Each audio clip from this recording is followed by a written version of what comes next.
This is a lecture from OpenTuition. To benefit from the lecture, you should download the free lecture notes from opentuition.com. So this chapter goes through and looks at our capital structure. So relating to what we referred to in previous sessions as thinking about the financing decision. Because when you're making the financing decision, whether you choose between debt finance or equity finance, that's going to be a really important decision that you have to make.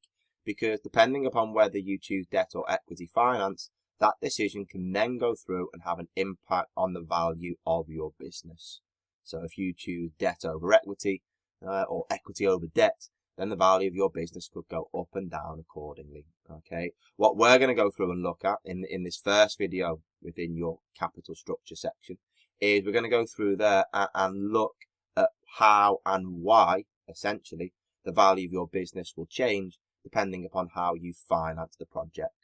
Once we've gone through there and covered the theories that govern our capital structure and the changes in our capital structure, we'll then go through there and start to look at some specific formulae that we can go through and apply numerically so that we can actually physically see how by changing the level of debt or equity, so thinking about our investment decision and changing that level of debt or equity does physically have an impact on the value of a business. So to start off with, it's all theory.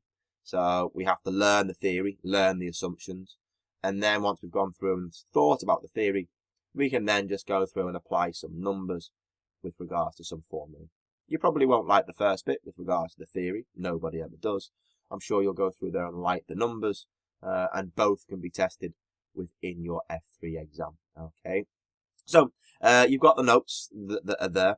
Before we go through and talk about, is it mentioned there the traditional theory or anything else? Let's just go through there and give a little bit more with regards to the introduction. Because what we're going to go through and do is we're going to come back to, do you remember your weighted average cost of capital that you saw way back in F2? So remember, when you go through there and think about your weighted average cost of capital, that took the cost of equity and multiplied it by the value of equity over the value of equity plus your debt. So we weighted it, didn't we, based upon the market values of equity. And then we looked at the cost of debt, and we multiplied that by the value of the debt at market value over the value of the equity plus the debt, wasn't it? Okay. Now, the key bit that you've got there, remember your weighted average cost of capital is your discount rate, isn't it?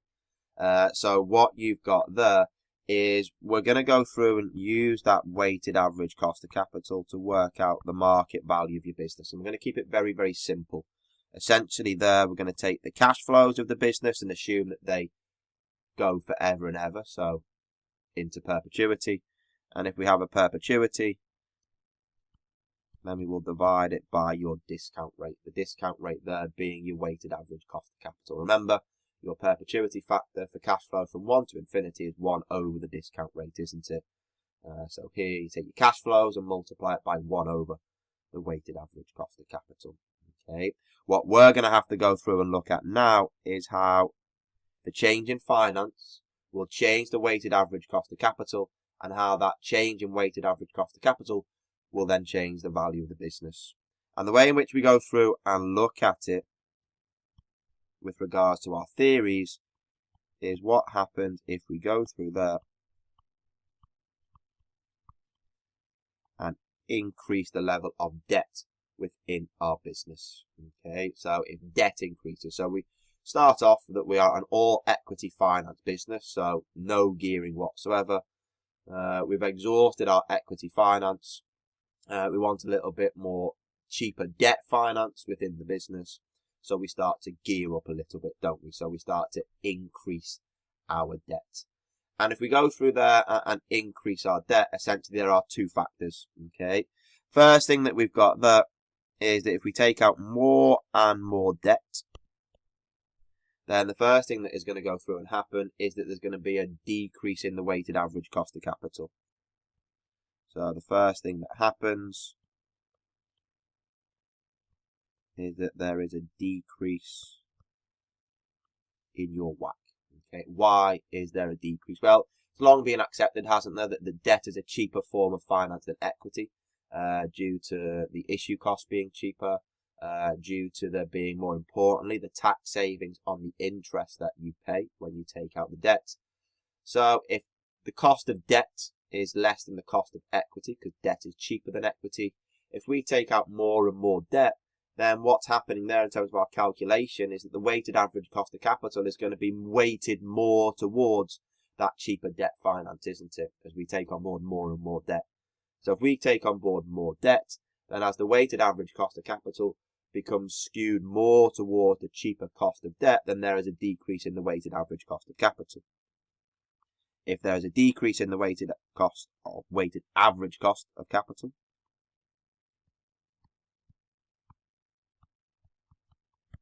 then there's going to be an increase within the market value of the business, isn't there? Okay. However, what we then need to go through and consider is if we keep on increasing the level of debt. If we increase the level of debt more and more and more, then what's also going to go through and happen then as we get to higher levels of debt is that there will be an increase in the weighted average cost of capital. Why will there be an increase in the weighted average cost of capital? Well, as you introduce more and more and more debt, the debt burden gets bigger. You have to pay more and more interest. As you pay more and more interest, then you're eating into the cash flows available to pay the dividends to the shareholders.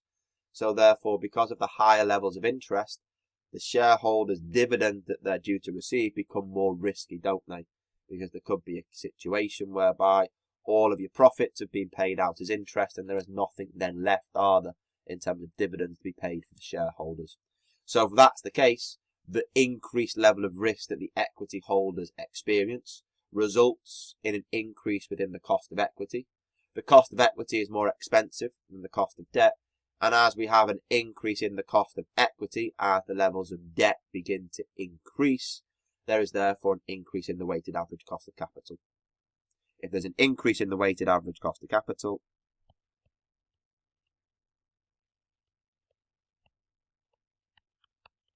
then there is a decrease in the market value, isn't there? Okay. And that's what we need to consider. We need to look at the three different theories that think about what happens as we increase the level of debt. Essentially, what we've gone through here and spoken about is referred to as the traditional theory. We then need to look at some weird and wonderful theories that are then referred to as Modigliani and Miller's theory of no tax. I think that was from 1958. And then theory with tax, which I think, if memory serves me right, was from 1963. Okay, but we'll talk about those a little bit later. But I think the key thing they want you to understand for now is as we increase the level of debt, that is going to go through there and change the weighted average cost of capital. Okay, as it changes the weighted average cost of capital, it changes the level of debt. Okay, excellent. Everybody happy with what we have there? Because what you've got there, okay, we've spoken, if you like, a little bit about the introduction. We've spoken about the fact that we're going to talk about these capital structure theories. There are three. The first one you can see there is your traditional theory, and then we have the two Modigliani and Miller theories. Okay, what you've got there, if you look at the graph, you can see essentially within our traditional theory what we've just spoken about already. Okay, you can go through there and see as we introduce more debt. Okay, as we introduce more debt, we become more highly geared, don't we? What you've got there is the cost of debt remains pretty constant. It doesn't change, does it? You know, the return that your debt holders get is fixed, so the cost of debt remains constant, except at very high levels of gearing, whereby there does then tend to be an increase in the return, because even the debt holders' return increases due to the level of risk that they are experienced, because the company is so highly geared that even the business might not be able to pay all of the interest. Okay, so at very high levels of gearing, the cost of debt does increase, but at most levels of gearing, the cost of debt remains the same. However, as we then go through there and introduce more debt, you can see there that there is a fall in the weighted average cost of capital, because at low levels of gearing, there's the benefit of the cheaper debt finance, isn't there? Because it's tax efficient, it's a little bit less risk because it's a fixed return to those debt holders, and it's also a cheaper form of finance with regards to issue cost than what we have in regards to equity. Okay. What you've got then is that your weighted average cost of capital at very high levels of gearing, as your gearing gets higher and higher and you introduce more and more debt finance into the business, then the weighted average cost of capital begins to increase because the equity holders begin to get a little bit more concerned. Okay, they are subject to more risk because there's huge amounts of interest being paid, and therefore their dividends are subject to that more risk of not being paid, essentially. Okay, so what you can see there is that there's an overall increase in the weighted average cost of capital, and therefore we end up with an optimal level of gearing. Okay, that's whereby there is a minimum weighted average cost of capital. If there's a minimum weighted average cost of capital, then what you've got essentially there is you have the smallest weighted average cost of capital, so the smallest number on the denominator, and that therefore will give you the maximum value of the business because you're dividing by the smallest whack that is possible for this business. So from a director's point of view, you need to go through there and ensure that you can find that minimum weighted average cost of capital to be able to go through there and maximise the value of that business. So whether that is issuing more debt to increase the level of gearing to get to that gearing level, or if you're past that optimal gearing level, maybe redeeming some debt or issuing more shares, okay, to reduce the level of gearing. Okay, just note, and I don't think you can really see it from the diagram there. Sometimes it's difficult to do as we go through there and try and put these graphs in. But at pretty low levels of gearing, that's not much better, to be honest. I shall rub that one out. It will probably cause all sorts of hassle. No, brilliant. It worked. Just be careful. The cost of equity, that's probably a bit better. The cost of equity tend to remain fairly constant at low levels of gearing. It doesn't change all that much because the equity holders aren't concerned about low levels of debt. So their return stays pretty constant at low levels. However, as we then introduce more and more gearing, then it starts to increase that cost of equity that little bit more exponentially. So it's really pulled up there, okay? And it just looks from the diagram there that the cost of equity increases in a linear fashion. It doesn't, okay? It goes through and remains very steady to start off with, and then at high levels of gearing, it begins to increase exponentially, okay? There we go. Excellent. That's your traditional theory, okay? There's plenty of notes, even on the next page, for you to go through there and have a read through. I'm not going to go through and talk my way through it because I already have, okay? Hopefully you can pick that up there. Excellent. Pardon me. Let's go through there and move it on. To go through there and look at, is it Modigliani and Miller, okay? M&M. Some people say they're just some smarties, but there we go. Bad pun. And they went through there and did lots of work in terms of their theories on how changing the level of gearing within your business will go through there and impact your cost of capital and ultimately your weighted average cost of capital. They are theories, okay? So there are assumptions within the theories that we will talk about afterwards. And within those assumptions, some of them are weird, wonderful, and slightly wacky, okay? But you have to take account of when these theories were introduced. The first one was in 1958, the second one was in 1963, okay? So there were weird and wonderful things happening in the world at that point in time, okay? Because if we look at the first proposition that Modigliani and Miller came up with, again, it's bonkers, but here goes. The 1958 theory is without taxes. What on earth is that about? Okay? There's only two things that are certain in life. Death and taxes. Okay? And Modigliani and Miller turned around and said there's only one thing that's certain in life. Death. Okay? There'll be no taxes. A load of nonsense. Okay? But it's going through there and saying that in a lovely world, there is no levels of tax on the business. Okay? No corporate tax. It is an assumption. Okay? You don't need to go through and derive the formula that we see later on. You don't need to go through there and demonstrate the shape of the graphs. You just need to go through there and know what this theory tells you. Okay? I refer to it as M&M's straight line theory. Okay, no taxes, loads of straight lines. Okay, because what you've got there is that you can go through there, and again, as we increase the level of gearing, okay, you can go through there and see that the level of debt remains constant. Okay, again, ignore this kink right at the very end when we get to very, very high levels of gearing. I'm not worried about that. But the cost of debt remains very, very constant. It doesn't change, okay, because you take out more debt, the debt holders get a fixed constant return, don't they? The key bit that you see here, however, is that the cost of equity increases in a linear fashion, because what we have is that we have rational shareholders, and those shareholders appreciate that as we take on board more debt, that is more beneficial for the business, as the cost of debt is cheaper than the cost of equity.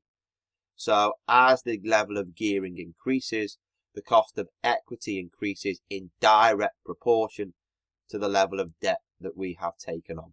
Okay, and what goes through and happens there is that that increase in the cost of equity exactly offsets the benefit of the cheaper debt finance.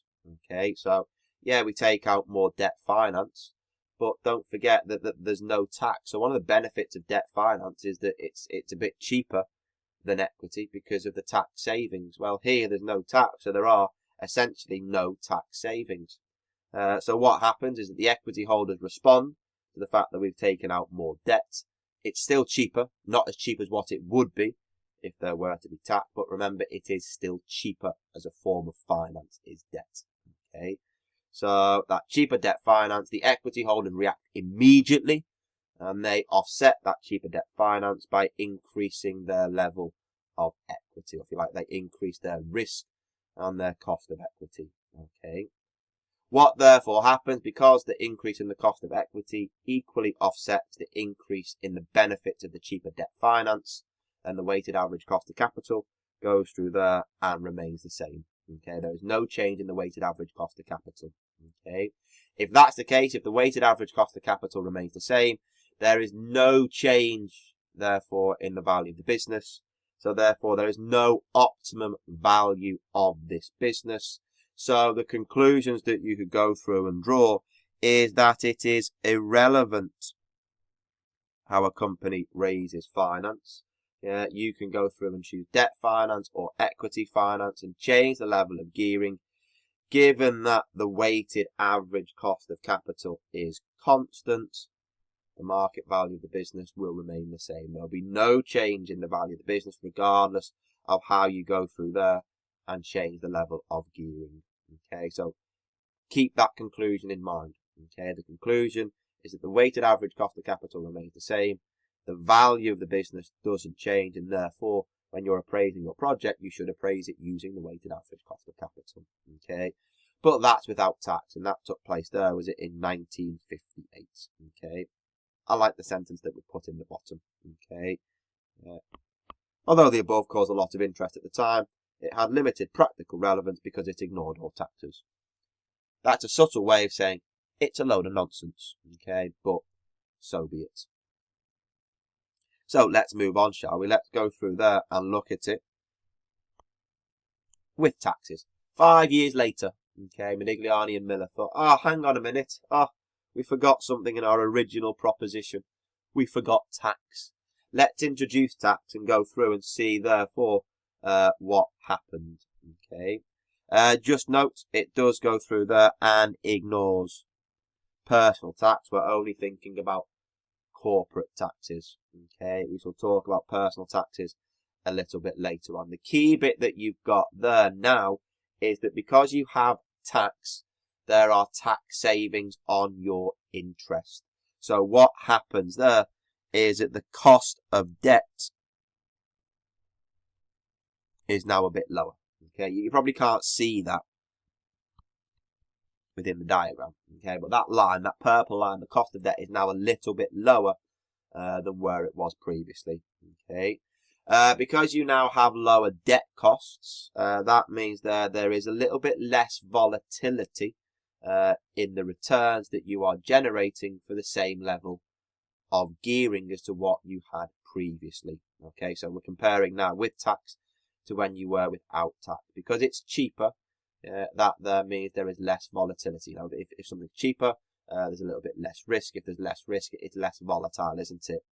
So therefore, what happens now, and again, it's very difficult to go through and see in terms of the diagram, but the cost of equity still increases because you're introducing more debt and introducing more risk, but because things are cheaper, because there's less volatility, there's a little bit less risk now for those equity holders. So even though the cost of equity is still increasing, it's increasing at a less steep rate.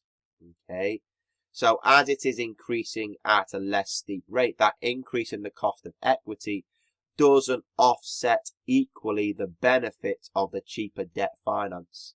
So these benefits of the cheaper debt finance offsets the increase in the cost of equity.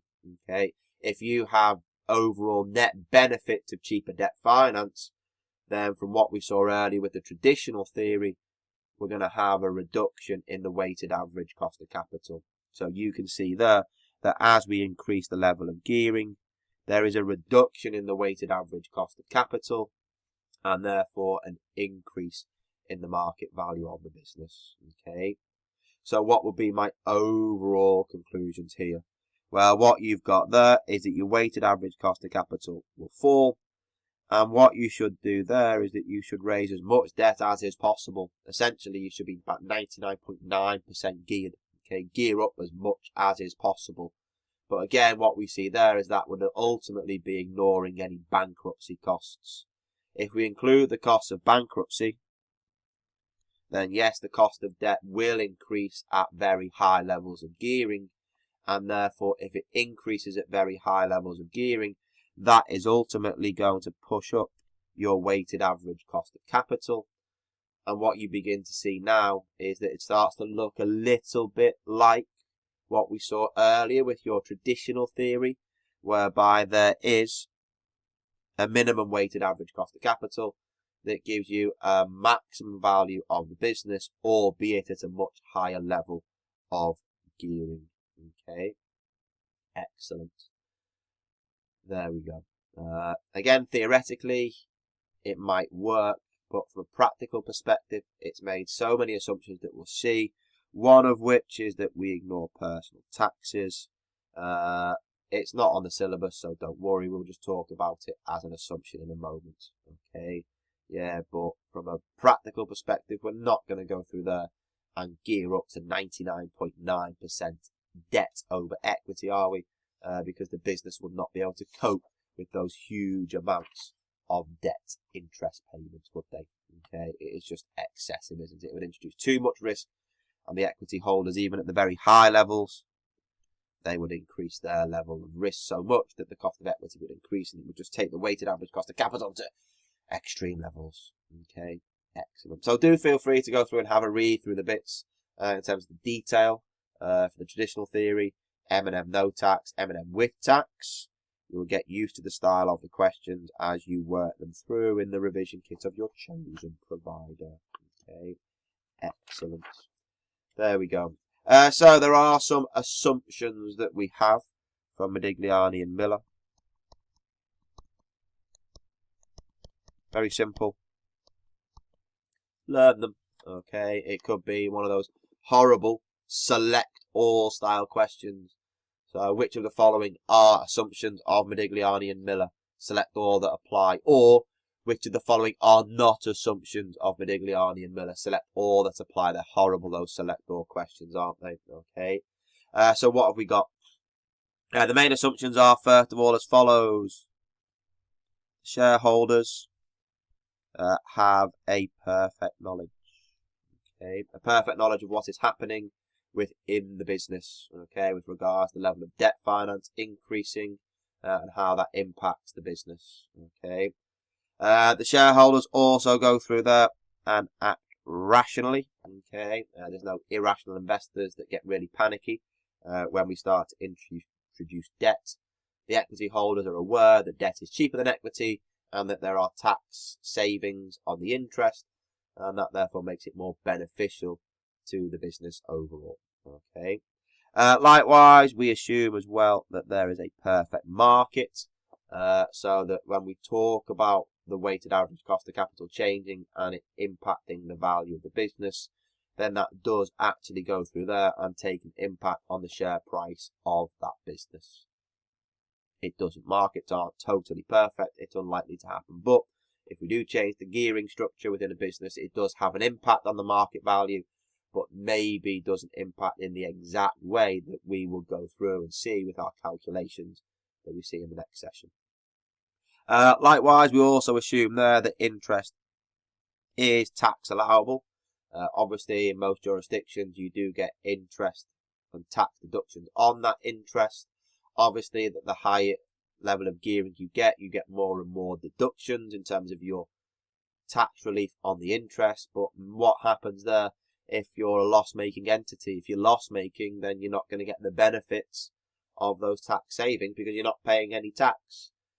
So you need to be careful if you're loss-making. You need to be careful if you're very highly geared, because if you're very highly geared, you pay huge amounts of interest. If you pay lots of interest, you would like to claim lots of tax saving, but there might not be enough taxable profits to utilise those savings against. Okay, so just be aware there. Key is that interest is tax allowable. You've then got, it says investors are indifferent between corporate gearing and personal gearing. So that's saying there that there is no difference in terms of the borrowing, whether the business is borrowing or whether a personal individual is borrowing as well. Okay, there are no differences between borrowing. The rates would be exactly the same. Okay, there are implications there, I suppose, that if a company is gearing at more expensive rates than what an individual is borrowing at, which is unlikely because businesses have lots of security and therefore borrow cheaper.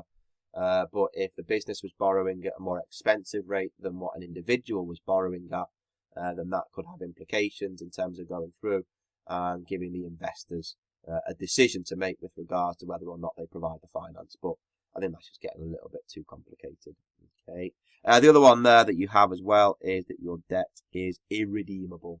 Okay. We're not going to go through there and talk about redeemable debt. Just makes things a little bit more complicated because you need to incorporate the redemption premium and how that impacts your cost of debt. Yeah. Just make it simple. The debt is irredeemable. Okay. Excellent. Let's just finish off the session by having a look at the example. There's loads of examples that you have within the separate revision kits. Make sure you work them through.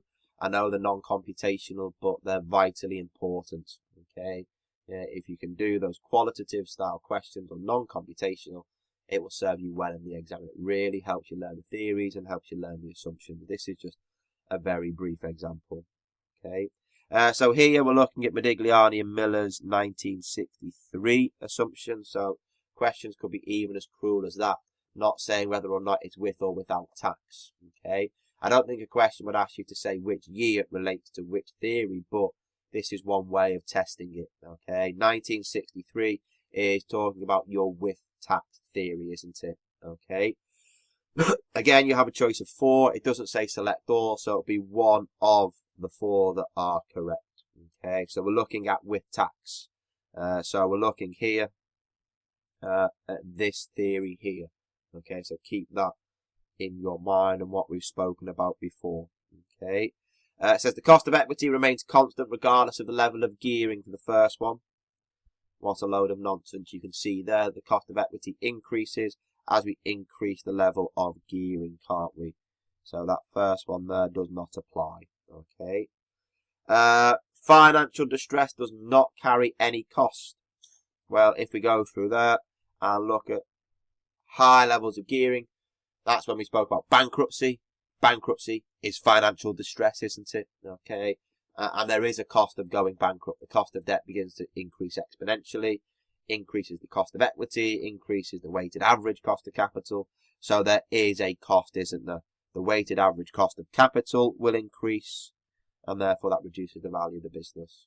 Okay, so the increase is the increased cost on your WACC. Okay. Companies can borrow at 0 cost. We're saying there is no tax, but there is still a cost of borrowing, isn't there? If you go through there and have a look at your cost of debt, it's not at a 0 cost, is it? There's no 0%. We're just saying it is a cheaper form of finance than your equity finance. So be careful on that one there. Okay, so that's wrong. So by a process of elimination, the last one is right. Let's just check it is. A company is liable to tax, but not its shareholders. Okay, again, that is correct, isn't it? We're talking about the with tax theory. So we're talking about corporate taxes. We're ignoring personal taxes. The reason why we ignore personal taxes is because personal taxes might go through there and have an impact upon how an investor would prefer to get their return. Okay, would they prefer to get shares, or would they prefer to invest in shares and get a dividend? That dividend might suit their personal tax better than what it would be if they were to invest in debt finance within this business, and therefore go through and be subject to tax rules on the receipt of interest. Okay, but we will touch upon personal tax issues a little bit more later, particularly when we start to look at dividend theories. Okay, key bit, however, is we're thinking about the company and being subject to tax, and we're ignoring the personal tax aspects of the investors. Okay, whether that's shareholders, it mentions here, or the debt holders as well. Okay, excellent. There we go. So that's it. What I'll do is I'll literally go through and read that chapter. Okay, I've spent a good 15 or 20 minutes or so, I believe, on chatting our way through there. That's covered the essentials and the basics that you need to know. If you want any background detail, please do go through and have a read of the notes. If there's any other questions that you attempt in any revision kits and you do get stuck and it gets confusing, you don't particularly understand it, then by all means drop me a question on the Ask the CIMA Tutor forum, and I will go through there and do my best to answer it for you. Other than that, I'll see you in the next session where we complete this chapter by looking at the Modigliani, can't talk properly at the end of this, the Modigliani and Miller formulae. I'll see you in a minute. Take care.